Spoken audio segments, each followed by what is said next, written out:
chassait le python d'une façon tout aussi extraordinaire, en employant un appât humain. Il arrive que les hommes de Mbao aient eux aussi recours à cette technique. Naina, le chef pisteur, va introduire une jambe dans le terrier et la fera avaler volontairement par le python.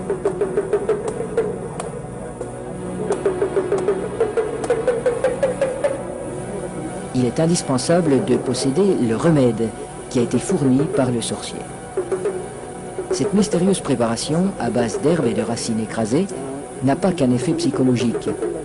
Elle a le pouvoir d'attirer le serpent tout en protégeant la jambe du pisteur. Le remède agit encore comme un lubrifiant.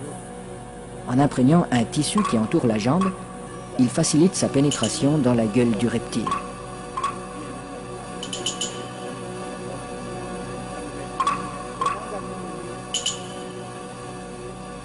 La jambe appât restera en principe intacte, car le python avale simplement cette proie qui vient à lui. À peine sera-t-elle attaquée superficiellement par les sucs digestifs.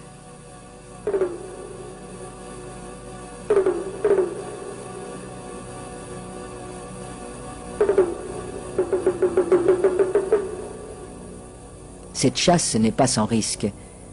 Un python particulièrement puissant pourrait entraîner l'homme dans son repère. La jambe restée à l'extérieur limite ce danger, mais le pisteur court le risque d'être désarticulé.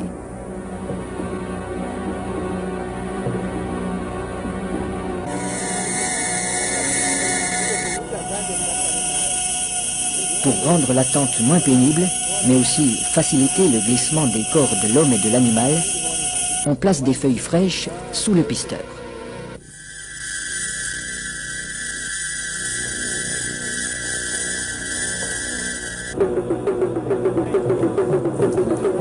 Sa jambe est déjà avalée au-delà du genou quand il commande qu'on le tire en arrière.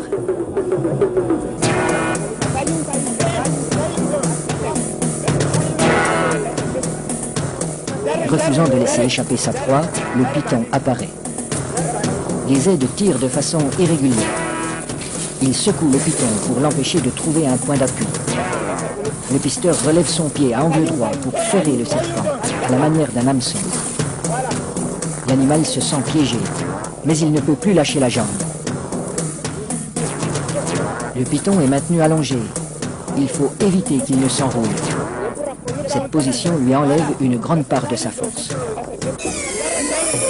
Pour dégager sa jambe, Naina déchire la gueule du python au couteau.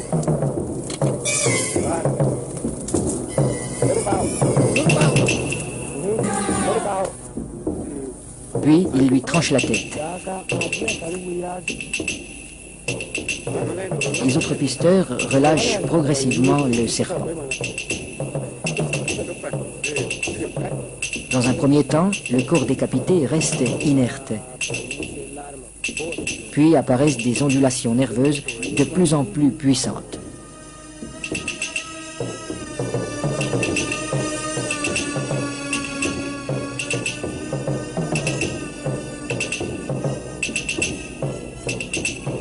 Il bougera ainsi pendant près d'une heure, prenant presque des positions d'attaque comme s'il cherchait toujours, au-delà de la mort, à menacer ses assaillants.